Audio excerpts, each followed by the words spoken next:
Hello there. Welcome back to our maths class. In this video, we are going to discuss all the questions that can arise from chapter 1 real numbers. Basically, this year we have only 2-3 topics, that is fundamental theorem of arithmetics, LCM HCF relation and irrationality proof. तो पहला प्रश्न आपकी screen पे ये रहा.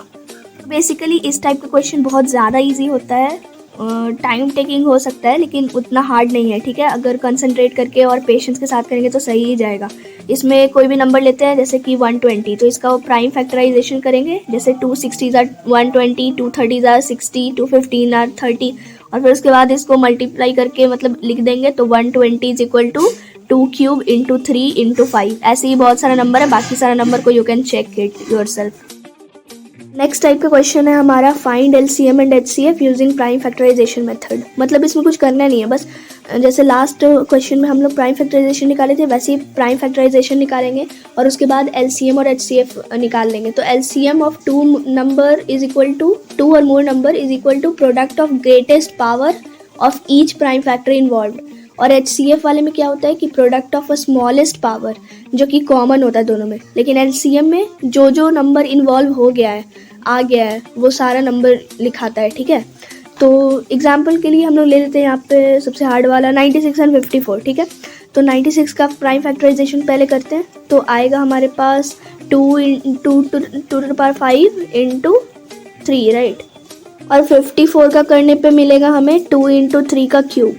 अब यहाँ पर 96 और 54 में जो कॉमन है उससे तो निकलेगा एचसीएफ. और एलसीएम हमें कैसे निकलेगा, यहाँ पे 2 to the power 5 जो है वो 2 का सबसे बड़ा पावर है और दूसरा नंबर जो इन्वॉल्व हुआ है वो 3 और 3 का सबसे बड़ा पावर जो इसमें आया है वो है 3 to the power 3.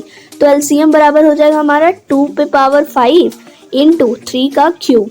ठीक है, जो कि हमें मिल जाएगा 32 into 27, that is nothing but 864, right. फिर एचसीएफ हमें यहाँ मिलेगा जो कॉमन है दोनों में, तो 2 to the power 1 और 3 to the power 1 दोनों में कॉमन है. ठीक है, तो फिर यहाँ से एचसीएफ हमें मिलता है 2 इंटू 3 विच इज़ 6. तो बस यही था ये इस क्वेश्चन में. बाकी इस क्वेश्चन में थोड़ा मॉडिफिकेशन करके हमें LCM into HCF is equal to product of two number proof करने का भी आता है. जैसे कि let's see the next question. तो क्वेश्चन में बेसिकली 2 नंबर दे देगा और उसका एलसीएम एंड एचसीएफ पहले हमें निकालना होगा प्राइम फैक्टराइजेशन मेथड से, जैसे कि हमने निकाला है लास्ट वीडियो में. उसके बाद हम दोनों नंबर को मल्टीप्लाई कर देंगे और एचसीएफ और एलसीएम को, और एलएचएस आरएचएस की इक्वल आ जाएगा. That means hence proof. अब हमारे पास जो इक्वेशन है HCF into LCM is equal to A into B, इसमें हमारे पास 4 गिवन डेटा होते हैं. उनमें से किसी एक डाटा को ये गायब कर देगा क्वेश्चन में. ठीक है, और हम लोग को उसका बाकी तीनों का वैल्यू पुट करके उसको फाइंड करना होता है. जैसे कि इस क्वेश्चन में गिवन है हमें एचसीएफ, नंबर ए और नंबर बी. तो फाइंड यहाँ करना है हमें एलसीएम, और हम लोग जानते हैं HCF into LCM is equal to A into B. तो अगर एचसीएफ को राइट हैंड साइड शिफ्ट करेंगे तो हमें मिलेगा LCM is equal to A into B by HCF. तो अगर हम वैल्यू पुट करते हैं तो हमें मिलेगा 306 इंटू 1314 बाई 18, जिसको फर्दर सॉल्व करते रहने पे हमें मिलेगा 22338. That was the required value LCM. बस हमें इक्वेशन याद रहना चाहिए कि LCM into HCF is equal to A into B. बाकी हमें क्वेश्चन में क्या क्या गिवन है हम लोग देख लेंगे और वैल्यू पुट करेंगे and then we are done. अब आते हैं हम लोग main part of the chapter में, जो कि है वर्ड प्रॉब्लम्स. इसमें सबसे ज्यादा कंफ्यूजिंग पार्ट होता है एचसीएफ और एलसीएम कब निकालना है. तो एचसीएफ तब निकाला जाता है जब हमारे पास एक फिक्स्ड वैल्यू है और उससे छोटे वैल्यू की जरूरत है, और एलसीएम जब उससे बड़े वैल्यू की जरूरत है. जैसे कि यहाँ पे क्वेश्चन में 420 काजू बर्फी और 130 बादाम की बर्फी है. उन दोनों डिफरेंट टाइप की बर्फीज को ऐसे सरियाना है हर एक ट्रे में, जिससे कि हर एक ट्रे के पास इक्वल अमाउंट ऑफ बादाम बर्फी रहे. जैसे ट्रे नंबर 1 में अगर 2 बर्फी है बादाम की, तो ट्रे नंबर 2 में भी 2 ही बादाम की बर्फी रहे, नहीं तो दोनों लड़ने लग जाएंगे कि उसको ज़्यादा बादाम बर्फी मिला है ना. बादाम के लिए तो नहीं, लेकिन काजू बर्फी के लिए लड़ाई हो सकता है. Anyways, back to the topic. तो यहाँ पे हमें क्या निकालना है कि 420 काजू बर्फी है, उसी को हम लोग को बाकी सारे ट्रे में सरियाना है इस तरीके से कि सारे ट्रे के पास इक्वल नंबर ऑफ काजू बर्फी रहे, है ना. तो इसके लिए हम लोग क्या करेंगे, HCF निकालेंगे या LCM। LCM कब निकालते हैं, जब उससे ज़्यादा नंबर हो। तो 420 ही है, उससे बड़ा कैसे कर देंगे, 420 से छोटा ही रहेगा अमाउंट, है ना, काजू बर्फी का। तो HCF आएगा 10 और वही होगा हमारा required value. There are 2 more such questions in this video. You can pause the video and try to solve it.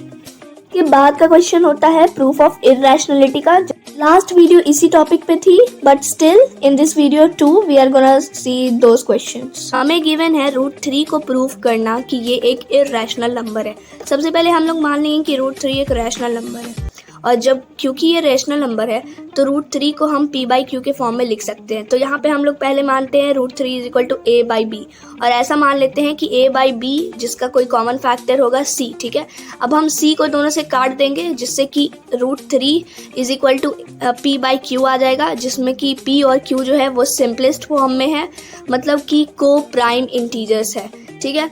अब √3 = p/q हो जाएगा। q को शिफ्ट करेंगे LHS में और फर्दर इसको स्क्वायर करने के बाद हमें मिलेगा 3q² = p², जिससे कि हमें पता चलता है कि 3 जो है एक फैक्टर है p² का, और वी कैन से p² is divisible by 3, and so we can say this also that p is divisible by 3, the same theorem that we had proved earlier. इसके बाद एक चीज़ का ध्यान रखना है, एक टर्म हमारा पता चल गया कि p क्या है, तो अब हमें q की वैल्यू निकालनी है। उसके लिए हम क्या करेंगे कि p² की जगह हम कुछ और वैल्यू पुट करेंगे। तो p को हम मान लेंगे 3k, the same number we will use जिसका वैल्यू आया था, लाइक p² = 3q² आया था। अगर p² = 7q² आएगा तो हम p की वैल्यू लेंगे 7k, ठीक है। टर्म्स को कैंसिल आउट करने के बाद हमें मिलेगा q² = 3k², जिससे हमें पता चलता है कि q² is divisible by 3 और q is divisible by 3, and यहाँ से हमें पता चलता है कि 3 जो है वो p और q दोनों का कॉमन फैक्टर है, जबकि हमने पहले ही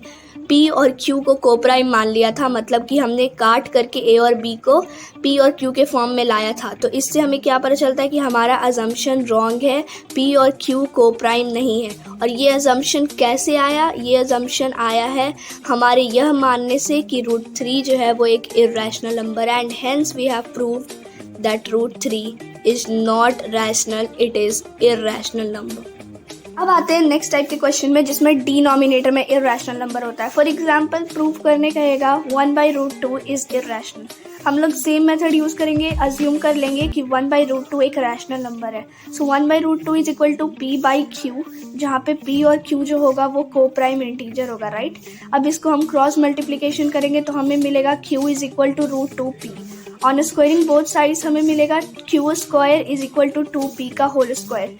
इससे हमें क्या पता चलता है कि 2 जो है वो q का एक फैक्टर है, राइट, क्योंकि 2 जो है वो q² का भी एक फैक्टर होगा। लास्ट क्वेश्चन में हमने क्या किया था, जब पता चला था कि 3 जो है वो p का फैक्टर है, तो हमने p की वैल्यू को कुछ लेट कर लिया था, राइट, कि let p is equal to 3k। तो यहाँ q का फैक्टर निकला है 2, तो फिर हम q को लेट करेंगे कि q is equal to 2k, ठीक है। ऑन स्क्वायरिंग बोथ साइड्स हमें मिलेगा q² is equal to 4k², cancel out करने के बाद निकलेगा p² is equal to 2k², जहाँ से हमें पता चलता है कि 2 is a factor of p², और we can say 2 is a factor of p। इसके बाद हम लोग सेम लास्ट क्वेश्चन का जो लास्ट वाला लैंग्वेज था उसको कॉपी पेस्ट करेंगे। यहाँ पे हमें पता चलता है कि 2 जो है वो p और q दोनों का फैक्टर है। It means that p and q are not coprime, जिसको हमने लेट किया था, तो मतलब हमारा अजम्पशन रॉन्ग है, and hence we can say that 1/√2 is irrational number. Irrationality proof में थर्ड टाइप ऑफ क्वेश्चन आता है बाइनोमियल टर्म का, जिसमें एक टर्म रैशनल होता है और दूसरा इररेशनल, और इसको पूरे टर्म को हमें प्रूव करना होता है इररेशनल। मेथड ऑफ कॉन्ट्राडिक्शन हम लोग यहाँ पे भी यूज करेंगे। तो 3 + 2√5 इज इक्वल टू p/q, जहाँ पे p एंड q जो होगा इंटीजर होगा, कोप्राइम इंटीजर होगा। तो फिर 3 + 2√5 इज इक्वल टू p/q आ गया, तो 2√5 is equal to p/q - 3, then √5 is equal to p/q - 3 and into 1/2। Further solve करने पे मिलेगा √5 is equal to p - 3q/2q, right. और हम यहाँ पे जानते हैं कि p एंड q इंटीजर है, that's why we will get that p -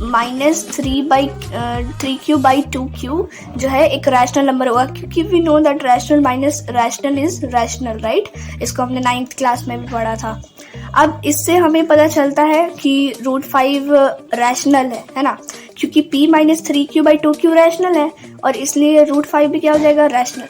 but we already know that root 5 is an irrational number and also rational can never be equal to irrational number, and that is why this is a contradiction that has arisen due to our false assumption कि 3 plus 2 root 5 is rational, है ना. तो इससे हमारा assumption गलत साबित होता है और it proves that 2 root 5 is irrational number, hence proved. So that was all for this video. See you soon and thanks for watching.